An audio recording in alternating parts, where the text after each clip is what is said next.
people really thought like they kind of just counted me out, and I always counted myself in because I'm always going to bet the house on myself. So when I do that and when I have that mindset, I just know that I can do anything, like literally anything. And I feel like that's probably like the main thing that I have that that's very important to have like with any athlete, is just like having confidence in yourself and just being like comfortable with yourself and how you compete, how you perform.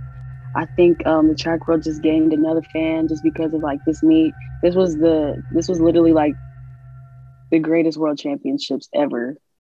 I'm Joshua Potts, Mr. Possible, always with the brother with the same mother, Aaron Potts, Super Hot Potts, and you're watching and listening to your favorite two black runners every single Two Black Tuesday.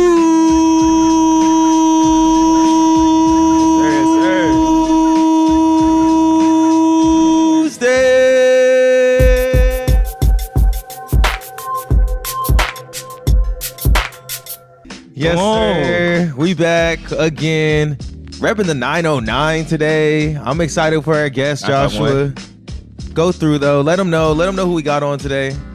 Bruh, y'all don't know, man. Well, actually, y'all do know. She introduced herself to the world the past 2 years, doing her thing on the track. This is special. This is special to us. Like, let me tell you all, this is special. Like, we got on, like, let's not even talk about the world accomplishments first. We got the CNUSD intermediate champion. You feel me? Middle school 100-meter champion. We got a 9-time Louisiana state champion, repping NOLA, a 4th at World Championships this past year in the 100 meters hurdler. She's an NCAA champion as well in the 100-meter hurdles. We're talking about an SEC champion. She repping the LSU. Let me tell you, 11th fastest American all time in the 100-meter hurdles, 5th fastest in all conditions all time. And you know, that's just going to go lower, lower, and lower. She may be the greatest. I don't know. She's definitely great right now. Alia Armstrong is joining us on the Two Black Runners podcast. This is dope. Alia, how are you doing? I'm good. I'm just trying to kind of unwind from my season. It's been pretty long. So it's fun to kind of like get a break, I guess you could say, because I haven't had that in about 6 months. That is crazy. And it's crazy that you've been to Eugene. You were in Eugene a lot this summer. We were there as well, too, for USA's, Worlds. But you were there for NCAA's, USA's, Worlds. What were you eating out there? How were you surviving? I know that food ain't like Louisiana food. No, it's actually the complete opposite. There wasn't a lot of options, but I kind of just tried to stay like to the commercial foods. My eating habits are actually very, very bad. You would think that I eat like, oh my gosh, yeah, she probably eats like salads and all this stuff. No, I don't. I eat chicken nuggets and fried chicken, and so it wasn't the most ideal type of eating style. But I mean, I just made do with what I could. I had to survive, so yeah. But granted, like you being able to go to Eugene so many times this summer, just like is really a blessing, you know, like it led to the world championships, to the world stage in that 100-meter hurdle final. And like, I remember I was talking to you after the race, like you had one of the greatest starts probably ever. Like you had the greatest start in the race in a world record race, you know what I mean? And was going head to head with some of the top women in the world. Just like, how, looking back at that race now, and I know you were excited at that moment, but now looking back at that 12:31 with 2.5 wind, just like, how do you see it now looking back after about a month now? Does it feel like, I don't know, something like that? I would say looking back at it, I kind of just I just wanted to put myself in the same position that I put myself in last year. And when I say that, I mean, like, you know, last year I ended off at Olympic trials running 12:65 after a season of like, you know, not my best performances. And so like this season, I kind of wanted to top that by a lot. And so in doing that, I kind of just went into the race mentally knowing that it's literally like just higher level athletes that I'm running against. And all I have to do is step up to the plate. And I didn't want to back down to nobody. I knew that I was coming from college and I was kind of like the underdog, Yeah. and no one really expected me to, not even be in the semis. Like people were saying that I was going to be out after round one just because of lack of experience. And, I haven't really been on this stage a lot. So people really thought like they kind of just counted me out. And I always counted myself in because I'm always going to bet the house on myself. So when I do that and when I have that mindset, I just know that I can do anything, like literally anything. And I just literally like started. I just went into the race because right before the race, my mom actually like kind of came to the bottom, and like she praises me before every race, even when I'm on the track. Mm-hmm. And she just told me like, you have to get out. Like there's no other way. You have to get out because these girls, they got the same amount of talent as you, and you can outdo them. You just have to get out and stay out. And so I knew that I had to have a good start. So I was like, okay, just let the gun scare you. So I just let it kind of just scare me. And then Mm-hmm. I reacted to it. And that was kind of like the reason why my start was so good, because my mom literally told me like seconds before my race, you have to get out. And I was like, okay, mama, I got you. And Alia, what's crazy about you? You're only what, 20 years old? 21. You're 21 years old. You're going to your junior year, right? At Mm-hmm. LSU. So I'm less like, where does this like maturity come from? Like how much had you mature, from the Olympic trials the year prior to you're at World Championships on that starting line up against someone that just set the world record. And there was so much drama going on in the 100-meter hurdles, even on the 110s on the men's side. Like, how would you say like you matured from that Olympic trials time to boom, you're on the starting line at the World Championships? Um, it's a really good question. No one's really ever asked me that. But I would say um, a lot of my maturity comes from a lot of outsiders who believed in me, even when I didn't like necessarily always believe in myself. And the outsiders would probably be my coach, Coach Shaver and Coach Ards. They kind of always just told me like, we see the potential in you, but you have to see it for yourself. And I mean, of course, my mom as well. I'll get to her in a second, but they always told me that I can do it. Like no matter who I race against, I can do anything that I put my mind to. And coming from Olympic trials last year, it was kind of like a glimpse into that. And like it was like a little sneak peek. And when I left Olympic trials, he told me like, okay, next year, the expectations are higher. And you know that when you go on those big stages, you can compete with those girls. You just have to know you can. And so going into this year, I kind of just upped my game mentally, and I kind of just like remembered what he was telling me and how much he believed in me. Because having a coach believe in you is like pretty much everything. Because he's like the person who is molding you, so he can see more than the average Joe. So I would say that he was a really big reason why I had so much faith and just like maturity going into this next season. And also to my mom, because she always just instilled into my brain that I can do all things through Christ who strengthens me, and he plays a big role in it as well. But she always just told me that I can do everything. And I feel like going into this season, like even with SECs this year, being a 60-meter champion was kind of just like a shock. And, Yeah. so like I was running against some of the top dogs in the 60, and I literally like only ran it one time last year. So that kind of like built my maturity as well, just with confidence, knowing that I didn't even know I could do it. But just because I had so much faith in myself, my coach, my mom, that was like a huge reason as to why. So my maturity kind of grew just from actually watching like my progress over the year, and like just how far I could get just with faith. So yeah, that's pretty much why.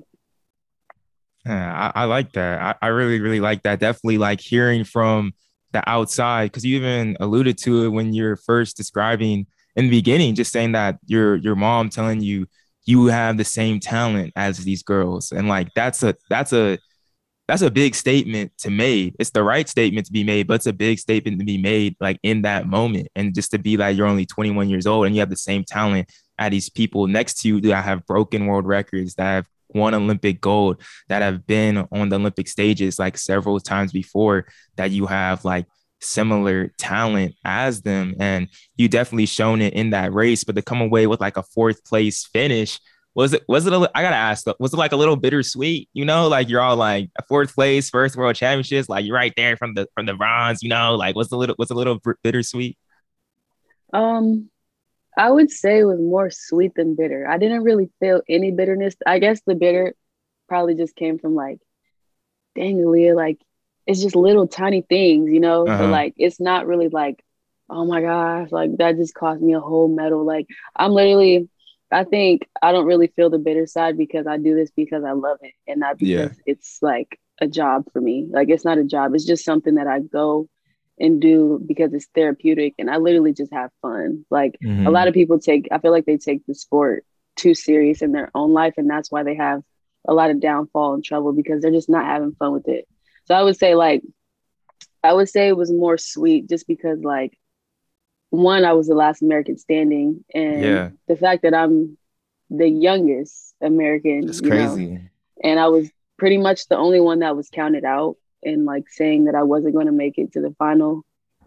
It kind of just it was so sweet just to see just because I really just proved everybody wrong without having to say a word. I just showed it with my talent and I would say that was more so the sweet part. But yeah, it wasn't really bitter because literally when I crossed the line, like you would think like, oh, fourth place, okay, whatever. But like I was actually jumping for joy. I was like, yes, I got fourth. Yeah. So yeah, it was fun. Most definitely. I mean, I would have been the I would have been same way hyped. if I got fourth at the World Championships. That's just crazy, especially like you're so early in your career to reach that height. Like, did you think that you would be here this early? Like, if someone would have told you your senior year of high school that you be, participating at the World Champs, like your sophomore year, was that something on your mind? Were you already like, oh, I'm gonna make it to the 2020 Olympics, or like, did you imagine you would be here this quickly? Um, that's a really good question as well. I would say that I always spoke it into existence. Like I always said, my goal, I'm gonna make it to the 2020 Olympics, blah blah, and like run at the next level and compete against like all these professional athletes that I Yeah. always looked up to. But it's always like different when you're saying it versus when you're there. And Mm-hmm. when like initially when I got to the Olympic trials, um, it was like one step. It was like, okay, I'm at Olympic trials, cool. But like when I made the final, it was like, whoa, okay. Yeah. So I actually got something here. And Mm-hmm. so I think this year, looking back, if someone were to tell me like, oh yeah, you're gonna be at Worlds and you're gonna make the team, I was actually like in shock when I left. Well, when I crossed the line at USA trials, because literally like I dipped at the line and I seen that like I was in third and I was like, oh my gosh, I just made the USA team. Yeah. And That's so crazy. it was kind of like the experience was kind of a little surreal, but it was still like, but I already like I talked about this. I knew I did it. But like when it Mm-hmm. happens, it's just like wow, it's really happening. And so I figured it was gonna happen sooner or later, but I guess to answer your question, like this soon, no, I didn't expect that. I didn't. Yeah, I bet your mom did though. Like what I remember from your mom when I was in high school, and then your sister when Akia was running, like best hype woman out there, bro. Like, you know what I'm saying? Like, she would even just see me at practice or something. She'd be like, "Dang, yo, y'all see her run back in there?" Like, most best hype person out there for sure. How early in your life did she recognize that talent? Because I feel like she's someone that may have been telling you this, like when you won the CNUSD, championship. Like, yo, you could be the greatest of all time. Because that's the type of like, and it's a great energy, and like you talk a lot about like your faith and like Yeah. Yeah. I'm like it's crazy. Like I even feel like with my parents, like stuff that they tell you as like a young kid, it's like man, like I know our dad like truly believes, like they believe in you almost more than you do yourself. And I feel like as you come into adulthood, you start to recognize that positive energy and faith that they really like instilled in you to give you almost like for me, I feel like, just raising my own level of self-esteem, you know what I mean? And it's just like, yeah, I just wanted to hear more because your mom is just, yeah, so such great energy to be around. Oh yeah. So every track meet, we have this thing where she just has to be there. Like she hasn't, I don't think she missed one track meet. She missed one, but that's because I wasn't hurdling or anything. I was just doing the 60 for fun, and then Mm-hmm. ended up like running a really good time. So like I just told her not to come because it was kind of just like a waste. But every track meet this season, she's been at it. And like you said, she is pretty much the best hype man I know. Like she will be in the stands literally screaming my name. Like at World, she was running up and down the stadium, like literally like she was the cheerleader, like the little the monster, the mascot Like that was the legend. World. Like Legend. yes, she was literally like legend. She was probably better than him, if I'm being honest. She should Yes. have been in the costume. But That would be yeah, I funny. just think she's just like my foundation and why I'm where I'm at mentally. Because she's literally, like you said, instilled every single piece of self-esteem and self-confidence that I have in me.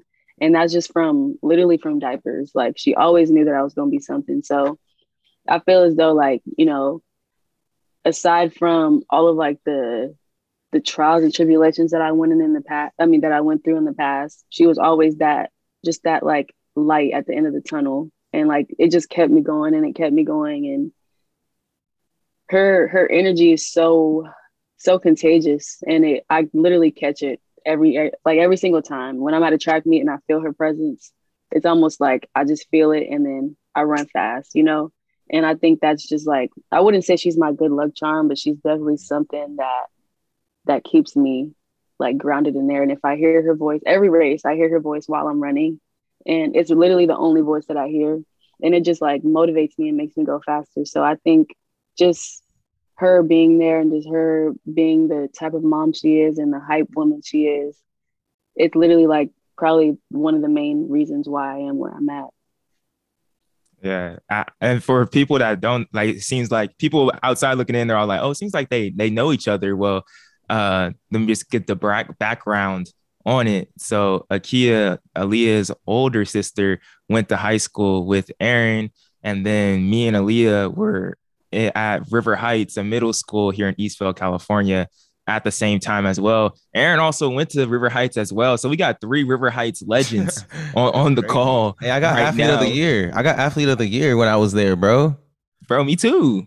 Hey. It's my highest accomplishment, bro. Like, let's go. But I think it's just really and then the see Aaliyah do it. Yeah, we can get into that later too. But I think what you guys were saying too, just about like our parents like instilling things with us since diapers. Like I really feel like from a young age, I feel like dad always made it important to like hit on like that, like being a POTS is a big deal, even though like in reality to somebody else it may not be a big deal, but to us like the name POTS, I felt like it held some weight for me, and that definitely was something that like motivated me like day in and day out, that like not to the fact of where like I felt like entitled or something, but to the fact of all like, yeah, I have a standard that I need to meet. If it's that comes from my schoolwork, if that comes from like first impressions on the people, like being kind, like when it comes to track and anything else, like being a POTS like definitely means something to where like I'm gonna try and get something in life. And I really feel like I'm really getting that more and more because I just watched King Richard last week. And like this dude, I just loved how Richard was calling, like he was like Venus Williams and Serena Williams, like all the time, like making sure that they knew that like, not like Serena, like your full name is like important. Like not just Serena, not just Venus. Like you are a name. Like you are something that is larger than life. Like you can be something that is larger than life and be able to inspire like many people. And I remember talking to you, Aaliyah. I think that was at Worlds. You were saying that like what you learned a lot is that you've been able to like inspire like people like this past year as well. Just like how does that kind of feel in the past just couple months, being able to like learn the weight of like what you what you have done and the weight that you kind of carry with you now as the things that you've accomplished? Coming coming from just like a long season and not being able to process really all of my accomplishments, because as soon as I get back, like, I'm at the next competition, I've kind of been able to sit down and just like reflect on my entire season.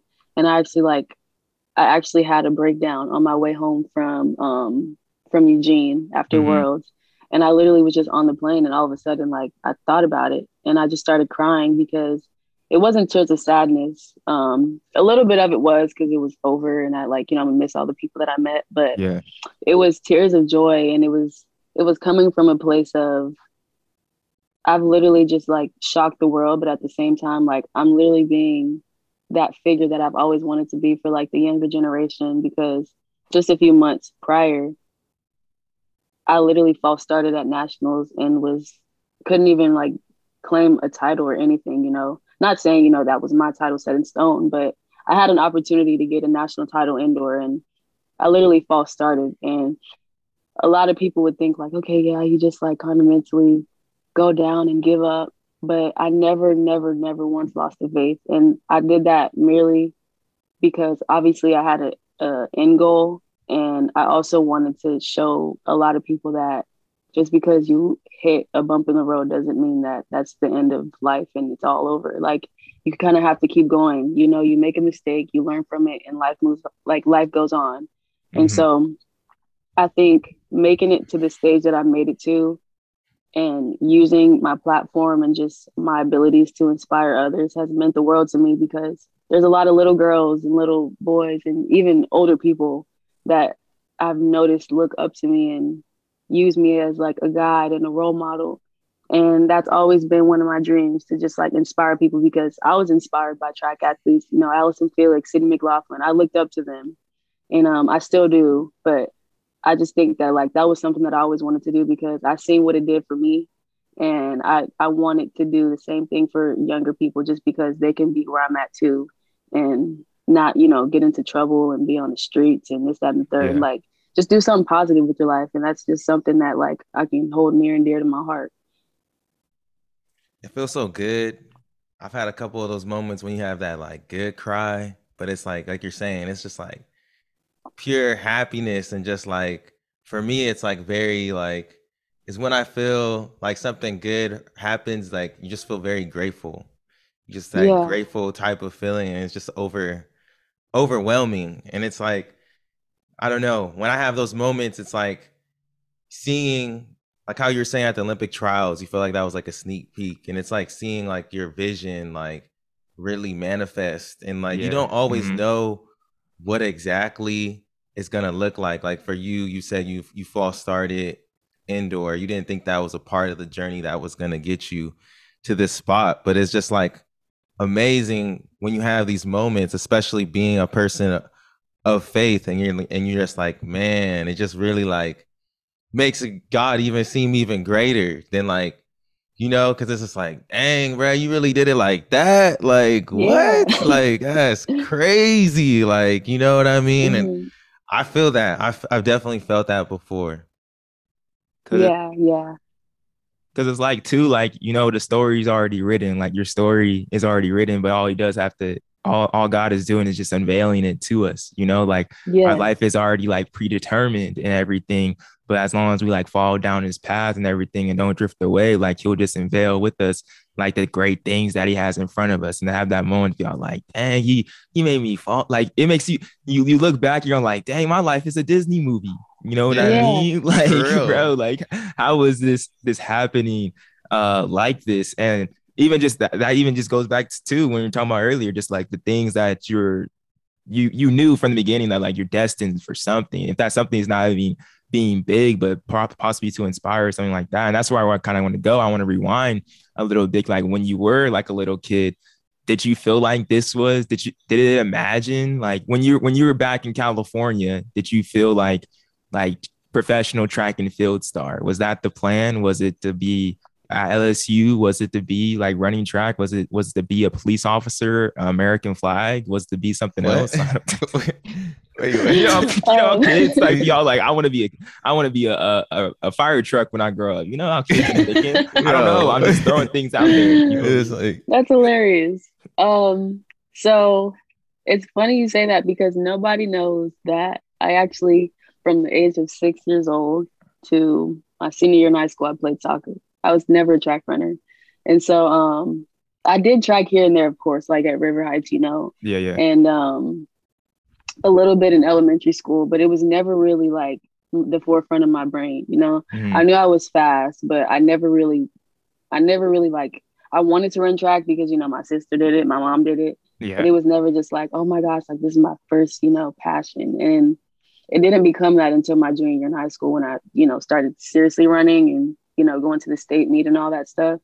I kind of just, played soccer, and that was really like where I wanted to go. Like I was going the soccer route, and I was trying to see if I could get scholarships and this, that, and the third. But being from Louisiana, it's not really highly recruited in Mm-hmm. Louisiana. So I didn't really get like a lot of offers on the table, or a lot of like different coaches coming at me for like, oh, you want to play soccer for my school? So the thing that was biting was track. And that's when like I didn't really start developing like my love and my knowledge and everything else that I've developed for track until my junior year in high school. And I just kind of I had to make something work because I knew my mom never wanted to pay for college. So I just said, we just gonna have to figure it out. I'm gonna just have to run fast, and hopefully like, stuff starts happening. And after literally 6 months of just learning how to hurdle and trying to get like used to it, I kind of just like started to take off. And that's when I knew like, okay, so track is going to be the one thing for college. And I kind of got to put soccer on the back burner because Mm-hmm. my coach now, of course, Coach Shaver, he was not letting that fly. I could not be a soccer player and a track runner because that's just injury, of course. But Yeah. yeah, so I never really imagined when I was younger, like, oh yeah, like of course you want to be like all the, the famous people and the big people, but I never really like seen myself as like being where I'm at today when I was young until like later years. I'm looking at this results. Joshua pulled up the results from the CNUSD middle school meet. It's You just ran funny, bro. Oh, you ran 1275. I don't know how old you were here, but that's moving at like what? 12 years old. Oh, yeah, yeah, I remember that. Hey, Okay, wow, that was Second so second long place ago. second place ran 1350, bro. that's Oh smacked wow. him like straight up. But basically, where I was going Dang. with that is just like you said you didn't pick up the hurdles until your junior year. What events were you doing before you started like really like taking it seriously?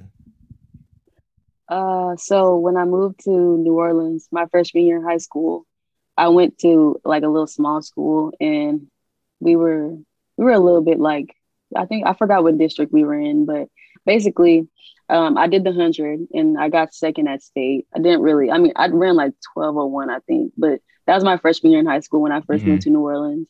And then I transferred schools. So like there's a rule out here where you have to sit out a year. And Hmm. so I had to sit out my Dang. sophomore season. I would have been running my whole sophomore year since sophomore year, but I had to sit out. And so I was just like, training, whatever, still playing soccer. So that was pretty much like the only thing I wanted to do anyway. And then my junior year was when, I was eligible to run and compete with my team. And so it happened because one day I was literally jogging at practice, and I'm so goofy, I don't take nothing serious, but I jumped over a trash can. And I actually like I hurdled over it. Like I was like faking like, yeah, y'all think I can hurdle? And I hurdled over it. And my mom seen it from across the track, and she was like, Uh-oh. do that again. And I was like, okay. And so like she was like, do you want to hurdle? And I was like, yeah, I want to try it. That'd be cool. And so I never thought about it, but she kind of sparked that in me. And so we tried it, and literally like the first meet for indoor, I ran and I won. I forgot what it was called, Louisiana Invitational or something. But I won that meet, and my mom seen that like we got something going on here. And so I started my junior year in high school, and that was indoor of like 2017. So that was like my first year ever running. And 6 months later, I was running 13:3. Dang, Yeah. that's wild. Dang. So you've been hurdling for like 5 years? Five, Yeah. Roughly 5, I think. roughly Yeah. 5 years. Why didn't you ever long jump like Akia? Like I was looking, I was like, Akia went to like state like her sophomore year, bro. I was like, you didn't think like that's in the genes, you know? I knew I could do it, but I knew also too that I had to pick one. And I knew that I loved running way more than like jumping or anything, just Yeah. because like I don't know, I just love running fast. Like it's just fun. I don't know why, but it just feels good. So like I knew that, that probably wasn't my path. So I just kind of stuck to running. But I always looked at it like, oh, that's pretty cool, but it just didn't really interest me. I could have though. So 2 years of hurdling, and then you end up committing going to LSU. What was it like, first getting to LSU? Because that's just a legendary program, you know, produce all around from field to field events to sprints to hurdles. Y'all take up a bunch of. I would love to see how many people from LSU are on the USA team. But what was it like first getting there and like, well, I probably maybe answered the question. Why did you pick LSU too? Um, so I feel like I didn't really know because I was young, but from like I was young, I knew that LSU was like one of the dream schools. I even have it on a poster in here, like from freshman year in high school. But I knew that like LSU and Oregon were always my dream schools. And then when we started the recruitment process, LSU was my first visit. And also Coach Shaver came on a home visit to come see me. Oh, for And as real. soon as I met him, I just knew like this was a man of business. And he told me at my dinner table, literally in here, he said, I'm not even going, like, I'm not only going to bring you to a national championship, but I'm going to bring you to like a world stage as well. And he promised me that. And so when I heard that and when I felt that spirit that was in the like in the atmosphere, I kind of just knew like my spirit told me that he was like the person that I can trust out of anyone in the NCAA. And so, of course he was my first visit. I met the team, I had fun with them, we bonded and everything. It was good. I loved the campus. I felt like I was literally at home because, I'm from New Orleans. So Hmm. it was kind of just like, okay, I'm still in my territory and not too far from home. But I knew that like it was going to be hard to top LSU. So I went on my other, I think, 4 visits, and it was good. I enjoyed it. It was good to like experience and see everybody else and what other coaches were offering. But something just still was sitting in my spirit that LSU was the school for me, especially because he said, I'm not just here for your collegiate performance. I want to get you to the next level as well.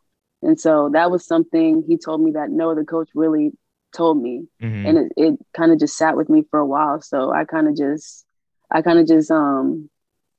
took that and ran with it. And I decided like, okay, LSU is it.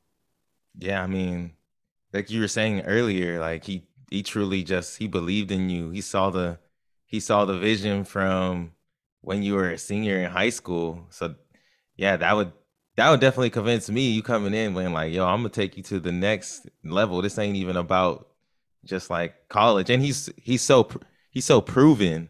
What is it Yeah. about what is it about him too? Like, is it like the belief that he just puts in all of his athletes? And I also feel like y'all just have like a great team culture too. Like everybody throwing up the L's like Seems after like they're the done. mindset's different, bro. The mindset is like different from each like LSU person we talked to, I feel like. Yeah. Yeah. So I guess you could say our culture is the way it is because Louisiana is just like we're some ride or dies for each other. And our team in general, like we're not just your average team. Like we're really a big family. And we're like any other family. Like, we fight, we have our downfalls, we don't always get along, but at the end of the day, we gonna be there for each other no matter what. And that's something that I noticed as well, just in the recruitment process, that like this is just a family, it's not just a team.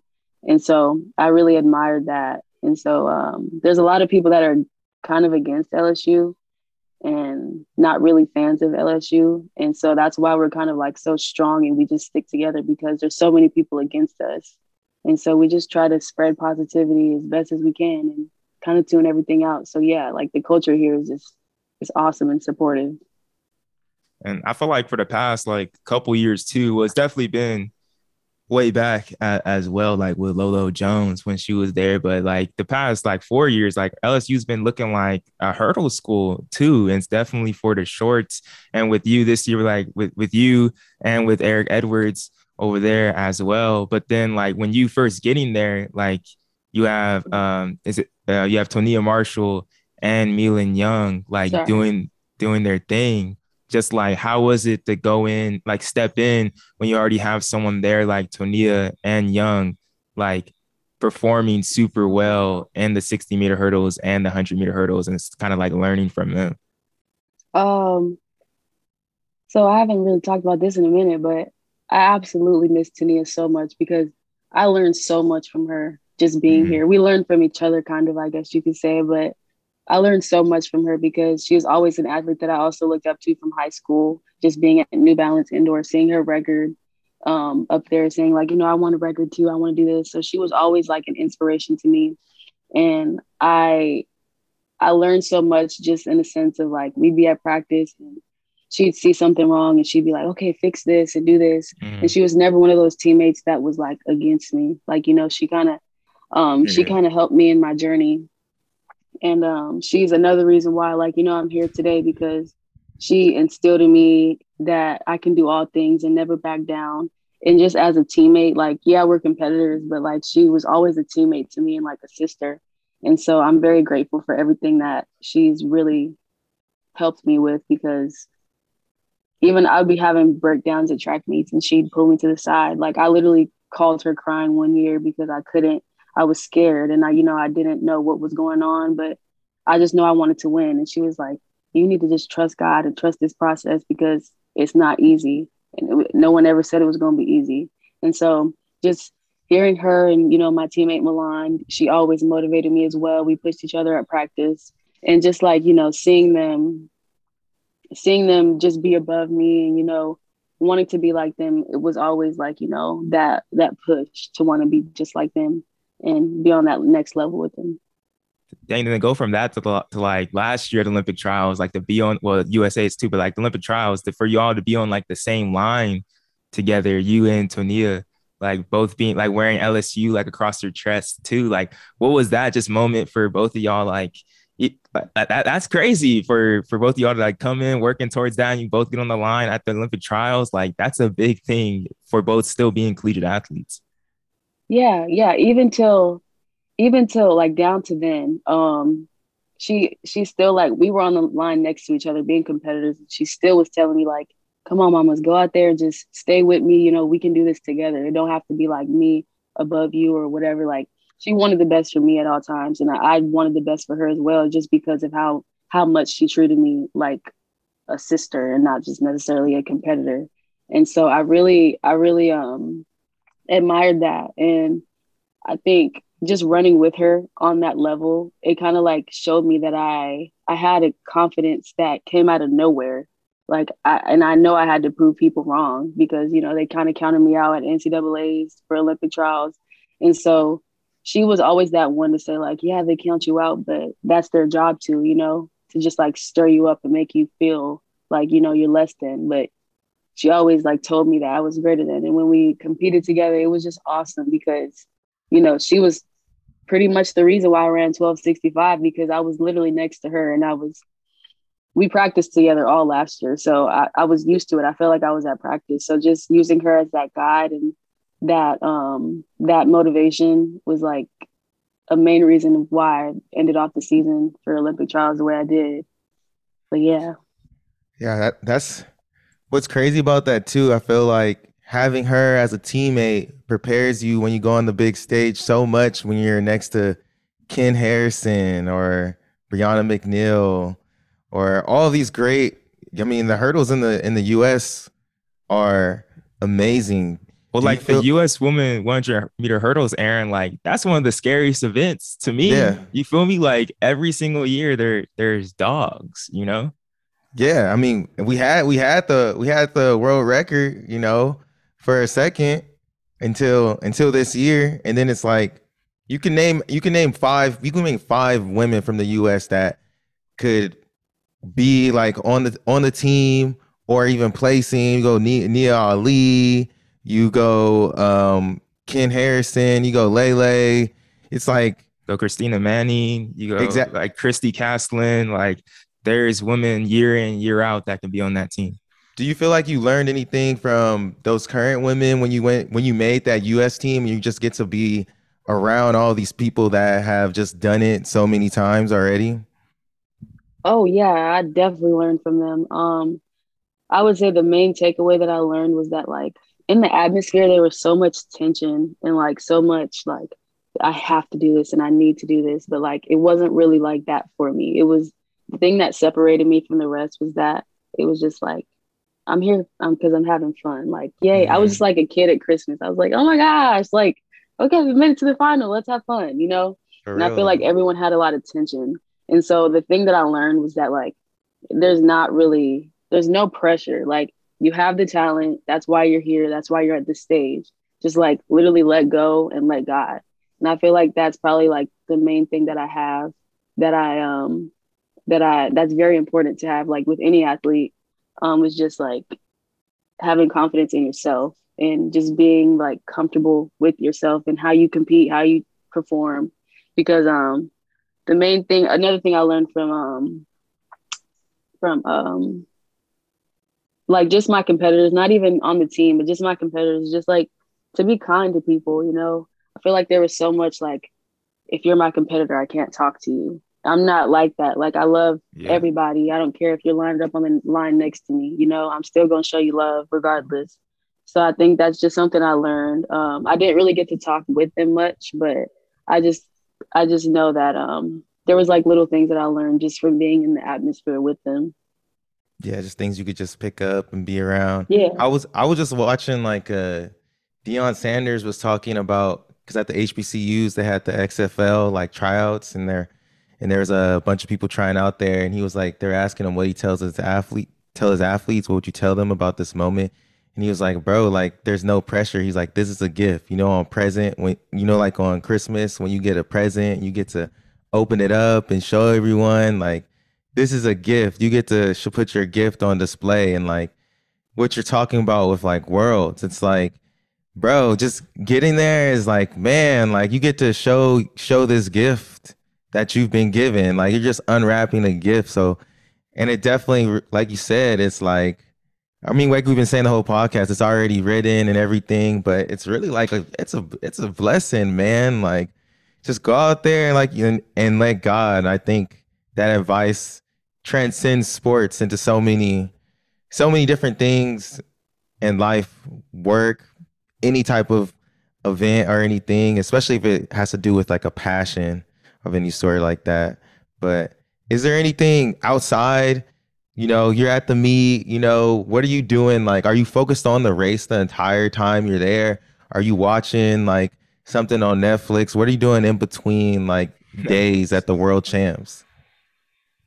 Um, well, a little bit of schoolwork, of course, that I had That's the to, but struggle. That's um, but in between, when I was up there for 2 weeks prior to my race. I was literally the last person to go, but I got there the like 2 Mondays before, I think, and or like a Monday before, and I when I was there, I kind of just like got a feel of like the environment that I was in because we had a hotel, like a whole hotel was just Team USA. It was hmm close to the public, so like they had everything set up. Like we had ping pong tables, a huge TV, and stuff like that, like foosball. And so I kind of just got like I didn't think about my race until literally like like the day of or the day before. I didn't think about it. I was literally just enjoying my environment, and I was kind of getting accustomed to like the fact that I looked up to these people when I was younger, and now I'm in the same area. Like I'm on the same team with Allison Felix and Sydney McLaughlin, these Yeah. people that I've like looked up to so highly my entire life. Like I was kind of just taking it in. And my main goal is that I wanted to rise to the like occasion of being a pro athlete, still in college. And I kind of just wanted to get out of the mindset of like, okay, yeah, you're a college athlete, you know, just do the best you can. Yeah, I want to do the best I can, but I also want to show these people that like I can compete with them too, you know. I It's wanted to like you show the ain't world that I can playing. compete. Yeah.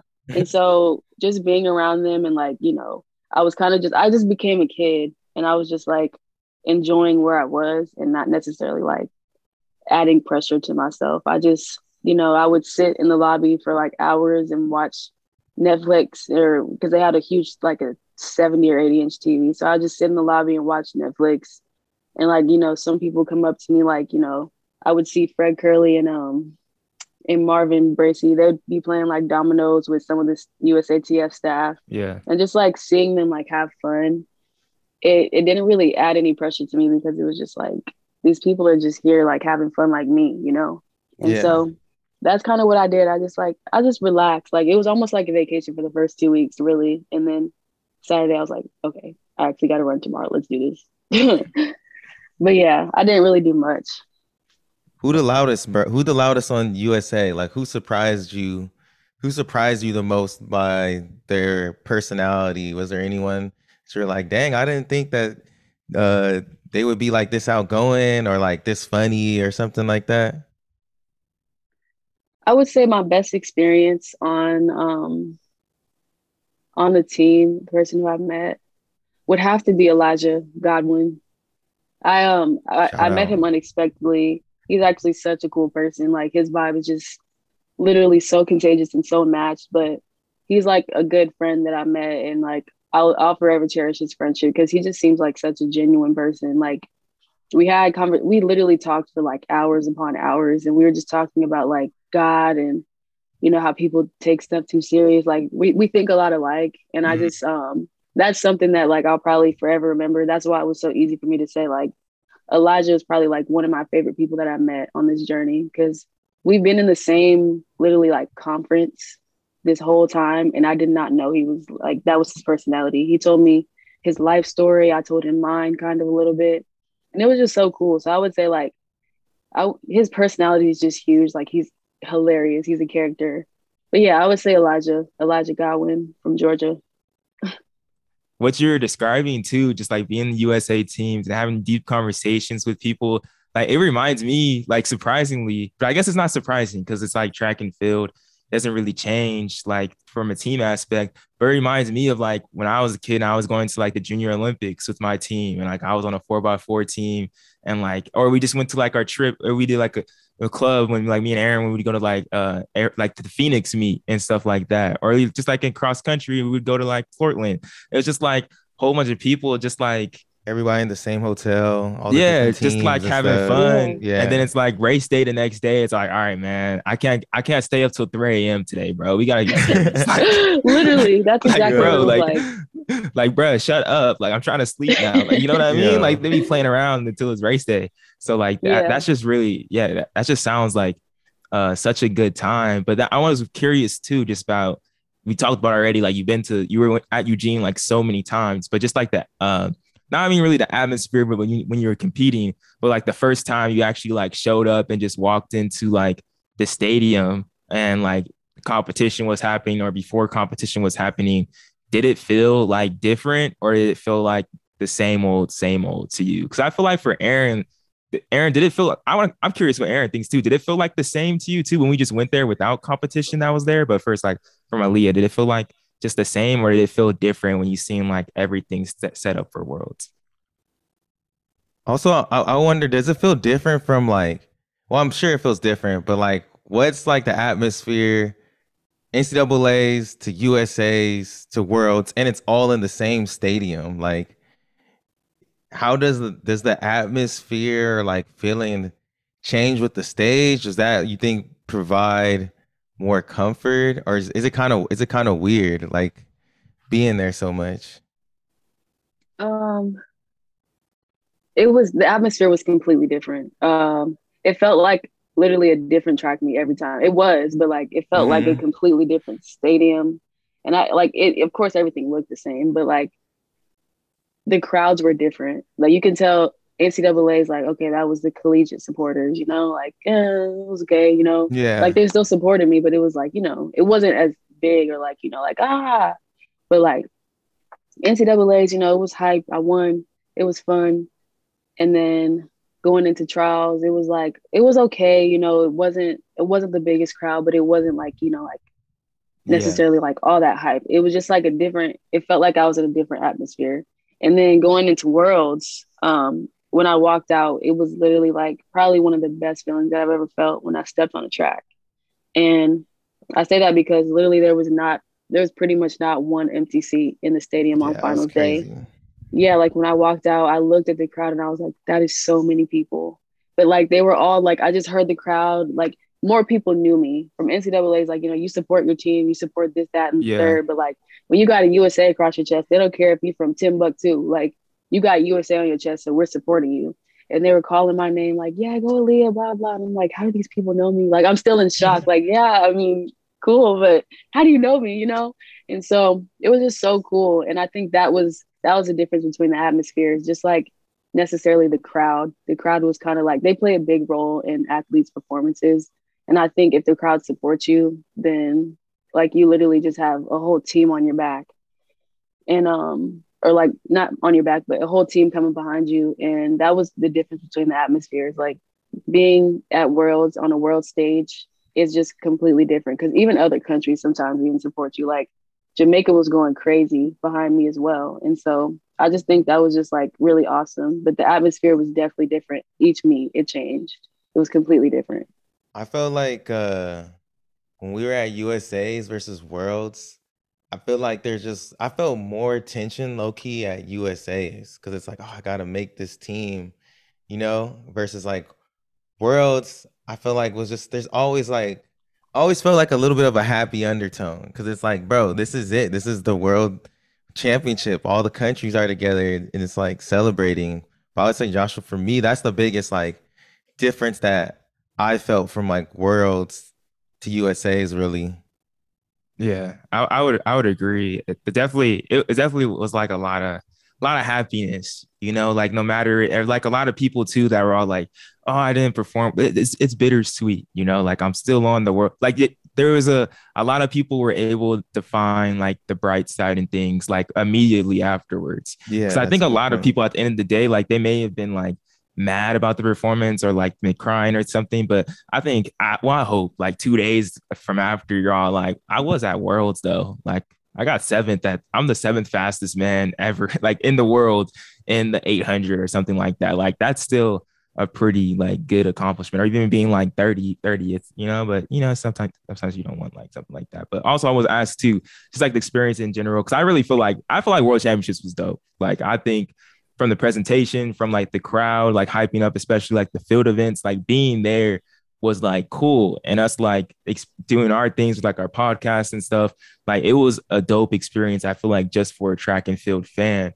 Did you leave World Championships like having a lot of hope in just like our sport going forward? Because like people be out here saying that we a dying sport. In some cases, it's kind of true. In other cases, I'm all like, I was just at World Championships and it doesn't really look like it's dying. No, if you ask me, I think the sport is actually growing tremendously. Like there was people telling me after my race, just, oh yeah, I'm not really big in the track world, but I think the track world just gained another fan just because of like this meet. This was literally like the greatest world championships ever. And Yeah. so I think that alone kind of brought so much attention to the sport because like the amount of viewers that we had just from the US alone, like that's I think that was like the second most for any track event or any sporting event like in US history or something like that. It was some sort of history thing. Don't quote me on that, but I just think we're bringing a lot more attention to the sport just because of how much the sport is evolving itself because you don't really like hear about people running this fast like just the hurdles alone, 12:12 is absolutely insane. I mean, and then 12:06, who cares if there was wind behind it? It's It's still a stupid. 12:06. Yeah. Like, it's Yeah. Yeah. crazy. Like, she's almost running 11 seconds. And I think that's something that people kind of are seeing. And it's just like, whoa, that's not normal. But like, they're doing this because they're talented. And so I don't think the sport's dying personally. I think, if anything, like, we're getting a pretty big fan base. And it's just going to keep, like, moving forward. When I left World, I was like, the track and field world is about to change, like for the greater. And by the Olympics, there's going to be so many people that support this sport till it's Yeah. ridiculous. Even probably by Worlds next year. Yeah, Yeah. and I also just feel like, yeah, like track and field, I think is gonna continue growing too because I feel like we can still definitely do better, but I feel like we're, I think just with social media, you're just seeing more personalities of like the U.S. team, just have more access to see who these people are, and it's just that gathers much attention. And like Joshua was about to just say how like the women are leading the way in the U.S. when you just think of, or even at Worlds, you think there was like, you had Sydney, you know, Allison Felix, a thing, super hyped, people super hyped about Abby Steiner, if Gabby was healthy and was there, or Jenna Prandini, or Katie and the, well, you go on and on and on, but I was gonna let Joshua ask that question.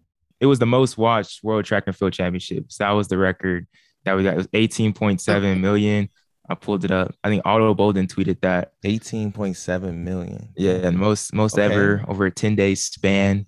But then also too, like Aaron was saying, like, I really feel like it's crazy too that track is like growing so exponentially right now. It's becoming so popular, and it's like it's women leading the way too that are like the main stars. And I felt like that was even really cool too, that I have like the women close it out in like the 4x4 as well, just overall for the meet. Like that doesn't happen. It's usually always like the men closing the 4x4, but then to switch it for this year, I think it's just like a really big statement, and being the same year as like Title IX, 50 years of Title IX. But I really feel like just going forward, like women are leading that way. And just how does it feel like for you, Alia, to be in that space now? Like you are part of this like golden age of women track and field runners, and not even just the Americans, because Aaron didn't mention like Shelly Ann Fraser-Price and Elaine Thompson and all those other women, like even like Safana San and Tessa Pettit, like those storylines and those athletes are like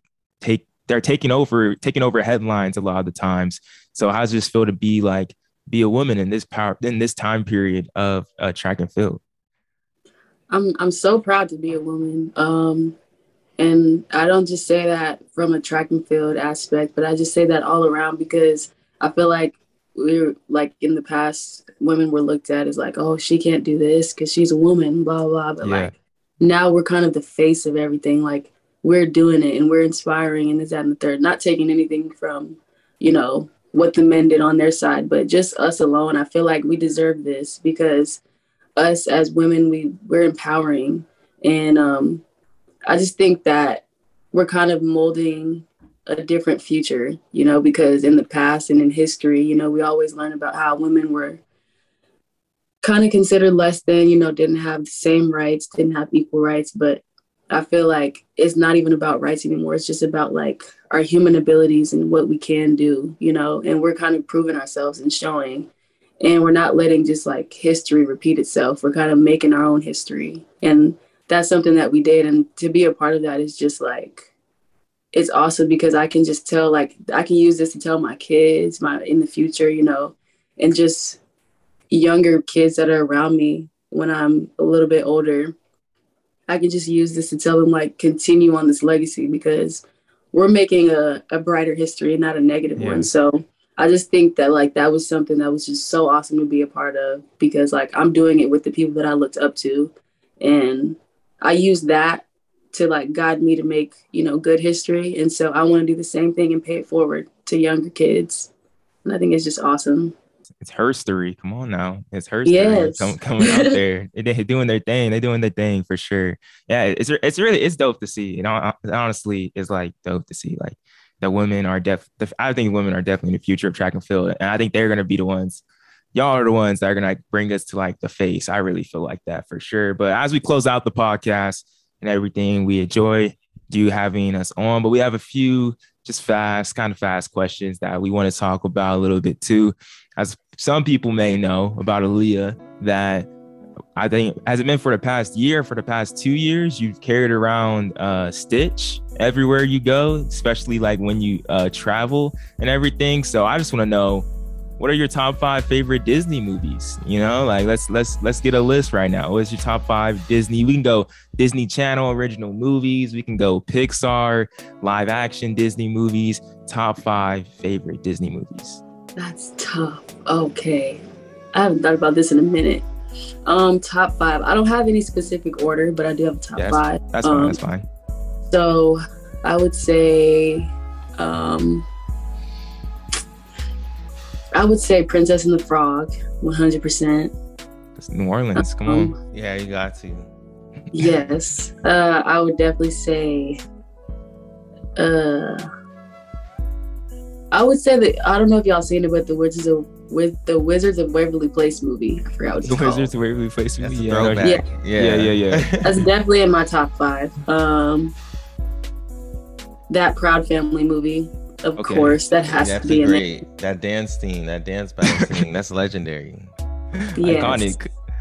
The Emperor's New Groove. That's a great movie too. And Not Lilo and Stitch. oh yeah, I'm so Lilo dumb. and Stitch. Yeah, Lilo and Stitch. That's actually the top one. That's probably my favorite Disney movie, Lilo and Stitch. Like that's solid list. Princess and the Frog, Emperor's New Groove, Wizard of Waverly Place movie, Proud Family, and Lilo and Stitch. That's solid. Yeah. That's a solid top 5. Solid top 5. Yeah, Most definitely. I like how you threw the Proud Family in there. I like that. had to. Yeah, classic. Quick question too. So yeah, how are you spending your time when you're not doing track, you're not doing school? You got any hobbies you doing outside of that? I haven't got a chance to like really do much just because of school, but I'm almost done. So I guess you can say now I want to start a YouTube channel. So here I'm actually going to be starting YouTube and getting really serious with that. So that's going to be a new hobby that I pick up. And I love singing and dancing. So I've been kind of singing here and there. Not really, because of course I said, like school and stuff. But yeah, just like that's pretty much the main thing. I want to really get serious with YouTube because I feel like I have such a big personality and I can talk to people. So Yeah. I think that'll just like be a good opportunity to just like have fun, make money, and just be myself to the world. Would you want to do like vlogs, or are you gonna be doing like pranks? What kind of content Pranks? you trying to? I don't know. You know what I'm saying? You can be as creative as possible. I would say kind of like everything you just mentioned. Like I don't really have like a specific category. I just want to be able to like be myself, but on camera, and just like show the world who I am just outside of the track. Because I feel like people just see a lot of athletes like, oh, she's this track runner, blah, blah. But like, I want to show my personality. So yeah, I do like pranks, tutorials, like hair tutorials. I love natural hair. So I do like tutorials and, get ready with me, like just stuff like that. And of course, vlogs. And the other day I asked my Instagram, like what they want to see. So I kind of got like a little list of how I'm gonna start up. So yeah, I think I'm probably gonna just do a whole bunch of stuff, but definitely pranks. Oh my gosh, I'm never serious, so like that's gonna be a main thing. All right, man. LSU teammates, y'all better look out. Watch out. Y'all saying y'all about to be on camera. Might just be. Also, too, you mentioning singing, everything, dancing. What music are you listening to right now? Are you listening to Renaissance by Beyonce, and then you listen to any gospel music too? What gospel artists do you listen to? I still gotta listen to Renaissance. I haven't had any time for nothing else besides school and just like business, but I still gotta listen to Renaissance. I'll do that probably like either later today or tomorrow-ish. But my main music, my favorite artist is Janae Echo. She is literally like, oh my gosh, like I love her so much. Her and Jasmine Sullivan. And I do listen to a lot of gospel music during the season. And yeah. I was out of season too, like when I'm cleaning my house or something. But yeah, I'm big on gospel music and just like soothing music, like R&B. R&B is like my category. I saw her in concert last year. She is really amazing. She could play. She was playing the drums, doing the guitar, singing. I was like, dang, she's a musical genius. Awesome. Like she's a prodigy. She's literally awesome for real. She's like in the top 5 for sure. Yeah, like it was wild. I didn't expect her to be doing all that. I was like, dang, like she's nice. She's nice with it. Definitely go see her live. Her live is amazing. Okay, it's on my bucket list now. I got to. Yeah, bro. I would rather say it's a little bit deeper. One message, if you could put it on a billboard, what would that message be? A message on a billboard for everyone to see. For everyone to see. It could be anything. Funny, deep. My main thing that I go by is, I don't know how to put it because I never really put it into words. It's just a thought, but honestly, this is like a little broad and like, anyone can really say it, but it's really like something that I stand by, and it's really just like never lose faith in the process. That's really like my main thing. Like that's what's kept me going. Just never lose faith. Never lose faith in the process. I like it. Yeah. I think that's a gem. That would hit for sure. I would. And then we always like to ask this question, every last 2 questions, questions we always ask on the podcast right here, because sometimes we don't know who to get on the podcast. We need help. We were just talking about who should we have on the podcast, but who should be a guest on a Two Black Runners podcast next? Who do you think would fit the mold? Who would be a good person? It could be a coach, it could be an athlete, it could be a media person, it could be a random celebrity, it could be this dude on the street. Who do you think would be a great person on the podcast? Let's see. Who would be okay. I'm just gonna recommend one of my favorite people that I just met. I would say Elijah Godwin. Let's go. He'd be awesome. And he's very open, like, he's not mean, he's not too Hollywood. Like, he'd be the perfect fit because he's just so well spoken. So I would say him for sure. Bro, he's been on my list. So I'm glad to hear that. That's perfect. Definitely. Yeah, he's definitely a gem. And then last question, we always ask this question for our last question on the podcast. We definitely have somebody to interview. It's kind of deep, but it's a good one to lead off on. What mark do you want to leave on the sport of track and field?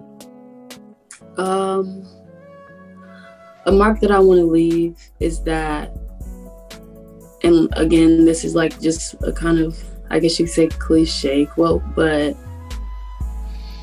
you can literally do all things through Christ who strengthens you. And I mean, not just like, oh yeah, you can run 12:12, but that's probably like the fastest. Like, no, if you feel like you can go 11:9, you can do all things through Christ who strengthens you. And that's just like my main thing. The thing that I want to leave, and the mark that I want to leave on the track road before I leave, is that anything is possible if you just put your mind to it. And if I can do it, if Sidney McLaughlin can do it, if Allison Felix can do it, then anybody in this world can do whatever they imagine. And not even on the track, but just in life in general. Even if it's a job you want, nothing is too hard to get. You can get whatever you put your mind to. And so, there's a reason why those things are cliche.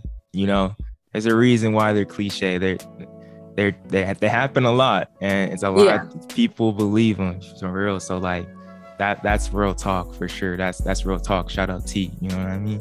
But Aaron, you got anything else to say before we close out, bro? Aaron?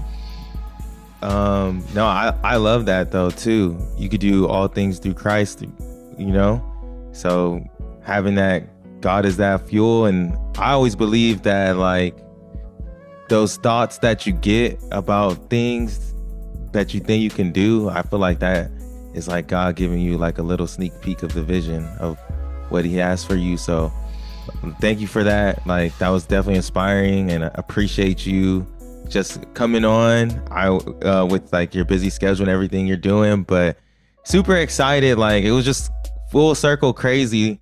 Like, my dad was so hyped when we saw your mom, and he was like, what? Like, what? They're out there? Like, yeah. So just cool to see somebody from CNUSD champion to NCAA champion to 4th fastest in the world. That's crazy. That's a crazy progression, bro. Exactly. Thank you so much. Yeah. I appreciate that. It was awesome being here. I'm glad I got to share my story and just everything that I've been through, and just like my mindset going forward, because like I said, I want to use my platform to inspire. So I'm glad I got to share that. No, thank you so much. I hope this inspires someone out there. I hope this got to let you guys know more about Alia Armstrong, because I think that's a name you'll be hearing from for years to come. That's definitely the plan. But I appreciate you, Leah, coming on. It was our pleasure. It was a great time. We'll definitely do it again, and I know we'll see you at meets going forward in the future. And y'all get ready for her YouTube channel, man. About to be everything in the third. You know what I'm saying? Y'all gonna see a lot more. You're gonna see a lot more of her on the YouTube channel. So get ready for that too. Yes. Thank y'all so much.